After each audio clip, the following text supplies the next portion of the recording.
इस कहानी का पहला पार्ट डिस्क्रिप्शन में मौजूद है। तो कहानी शुरू होती है और हमें 1956 में फ्रांस का सीन दिखाया जाता है, जहां हम एक छोटे बच्चे जैक्स को देखते हैं, जो हर रोज़ की तरह आज भी चर्च में फादर की मदद करने आया होता है। जिस दौरान काम खत्म हो जाने के बाद फादर उसे बेसमेंट में वाइन की बोतल रखने भेजते हैं, तो उसे वहाँ एक अंधेरे कमरे में किसी के होने का एहसास होता है। और अब जैसे ही वो वहाँ जाके देखता है तो उसके पीछे रखी वो वाइन की बोतल अपने आप ही फट जाती है, जिससे वो काफ़ी डर जाता है और वहाँ से भागता है और फादर को बताता है कि यहाँ पर कोई है।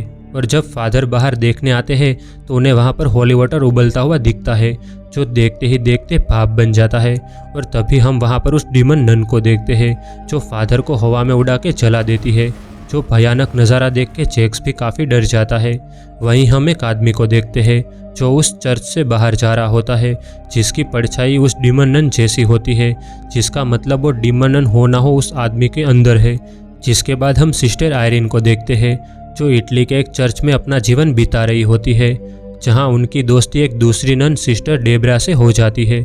जहां सिस्टर डेब्रा सिस्टर आयरीन को बताती है कि वो मिसिसिपी से है, जहां एक दिन कुछ लोगों ने आके उसके घर को जला दिया, जिसके बाद उसके भाइयों ने आर्मी ज्वाइन कर ली और उसके फादर ने उसे यहाँ चर्च में भेज दिया।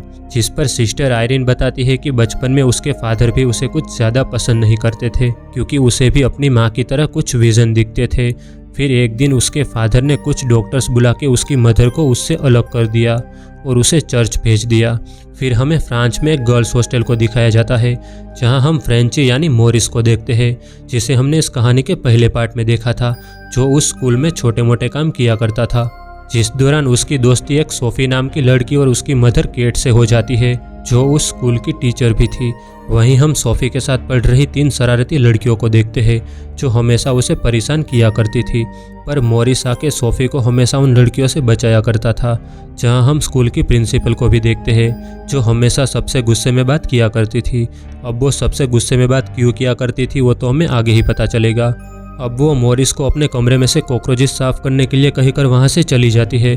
फिर हम वहाँ पर डिलीवरी करने आई एक लड़की को देखते हैं, जो डिलीवरी करके वहाँ से जा ही रही होती है कि तभी वो वहाँ पे मोरिस को काफ़ी अजीब तरीके से किसी से बात करता हुआ देखती है। तो वो उससे बात करने की कोशिश करती है, पर तभी अचानक ही मोरिस के अंदर से बाहर निकलकर वो डीमन नन उस लड़की को बेरहमी से मार देती है। इसका मतलब कहानी के शुरुआत में हमने जिस आदमी को उस चर्च से बाहर निकलते हुए देखा था वो मोरिस ही था, और उस डीमन नन ने उसे पोजेस कर रखा है। वहीं दूसरी तरफ हम सिस्टर आयरीन को देखते हैं, जिसे अपने विजन में मोरिस दिखाई देता है, जो उनसे मदद मांगता है और उस डीमन नन की आवाज़ में चिल्लाता है, जिससे सिस्टर आयरीन की नींद खुल जाती है और उनकी नाक से खून भी आने लगता है।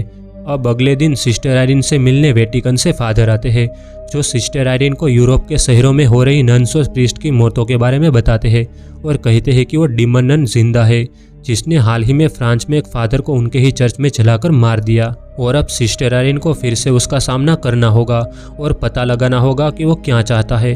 जिस पर सिस्टर आयरीन फादर को मना कर देती है और कहती है कि सेंट काटा में पिछली बार वो मरते मरते बची थी और अब वो उसका सामना नहीं करेगी। जिस पर फादर बताते हैं कि पिछली बार उसी ने उस डीमन नन को रोका था, तो इस बार भी उसी को ये काम करना होगा। और अब ना चाहते हुए भी आयरीन को फादर की बात माननी पड़ती है और अब वो फ्रांस के लिए निकल जाती है, जहां उस डीमन नन ने फादर को जला के मारा था।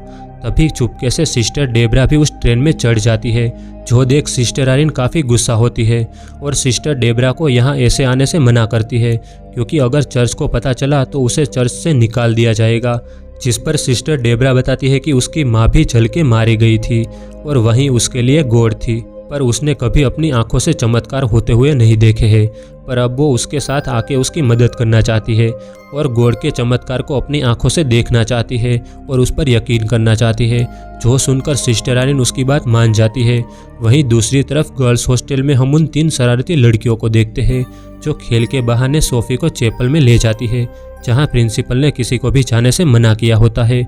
अब वो तीनों लड़कियां सोफी को वहां पर एक बकरे की तस्वीर दिखाती है और बताती है कि ये एक डीमन है, जिसकी आंखों पर रोशनी गिरते ही उसकी आंखें लाल हो जाती है और वो तुमको घूरने लगता है, और अगर तुम उसकी तरफ से अपनी आंखें हटा लो तो वो तुम्हें मारने बाहर आ जाता है।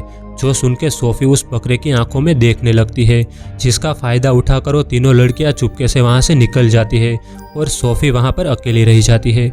तभी हम सोफी के पीछे उस डीमन नन को देखते हैं जो अब उसे डराने लगती है कि तभी वहाँ पर मॉरिस आ जाता है जो सोफी को वहाँ से बाहर निकलता है और पूछता है कि अंदर क्या हुआ, पर सोफी उसे कुछ नहीं बताती।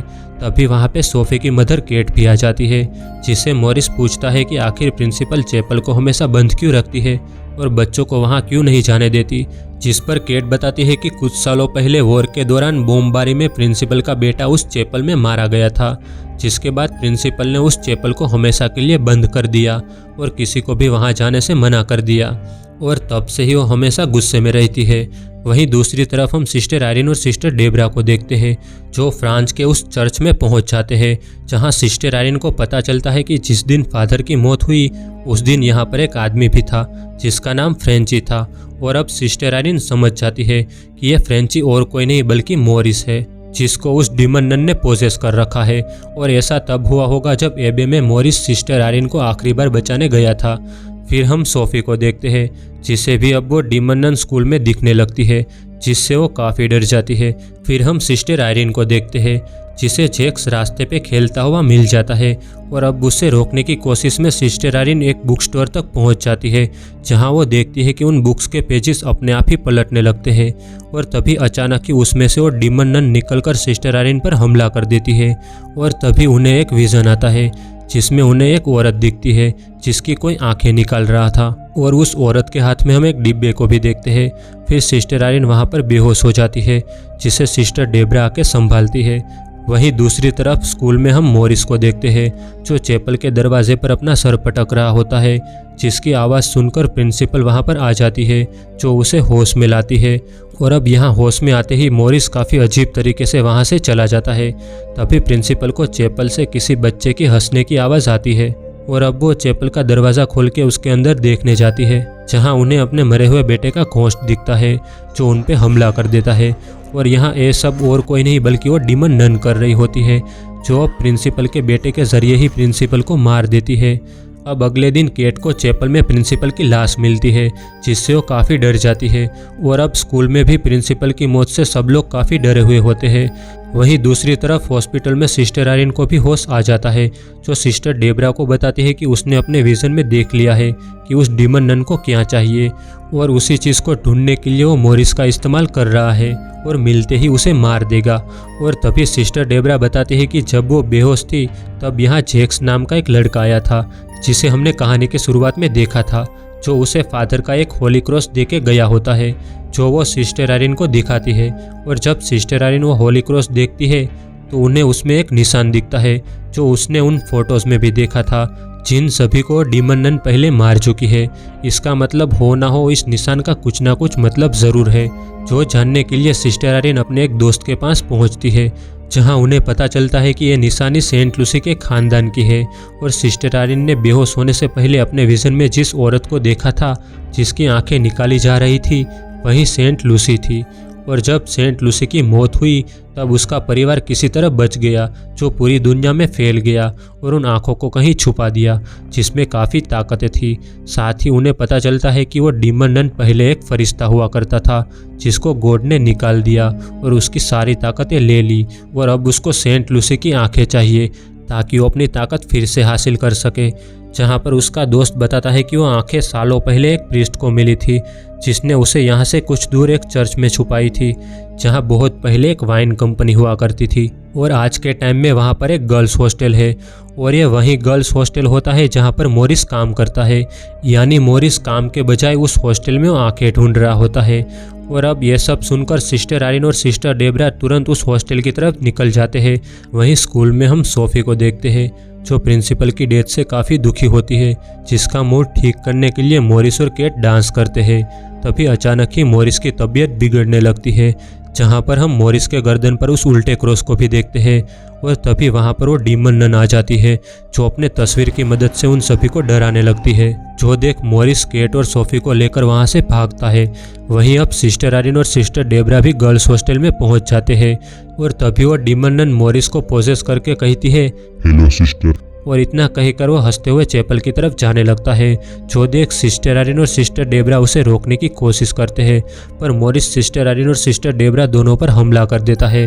और अब सिस्टर आयरिन उठकर मॉरिस पर कुछ प्रेयर्स करने लगती है, जिससे मॉरिस के अंदर की वो डीमन नन कमजोर पड़ जाती है, जिसका फायदा उठाकर सिस्टर डेबरा मॉरिस के सर पर कुछ मार के उसे बेहोश कर देती है। और अब वो दोनों रस्सी की मदद से उसे बांध देते हैं ताकि वो कहीं जा ना पाए। जिसके बाद सिस्टर आयरिन केट और सोफी को लेकर चैपल में जाती है और उन्हें पूछती है कि आखिर मॉरिस इस तरफ क्यों आ रहा था, जहाँ पर उन्हें सोफी से पता चलता है कि यहाँ पर एक बकरे की तस्वीर है जो एक डीमन है, जिसकी आंख पे सूरज की रोशनी गिरते ही उसकी आंखें लाल हो जाती है।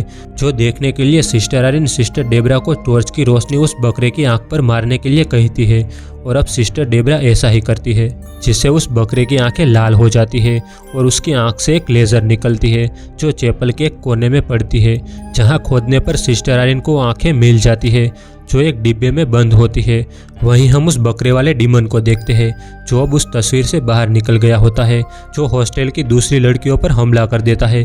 पर सिस्टर डेबरा उन सभी को बचा लेती है, जो उन्हें एक दूसरे कमरे में ले जाती है, पर वहां उन पे प्रिंसिपल की आत्मा हमला कर देती है और यह सब वो डीमन नन कर रही होती है, जिससे डर के वो सब वहां से भागते हैं।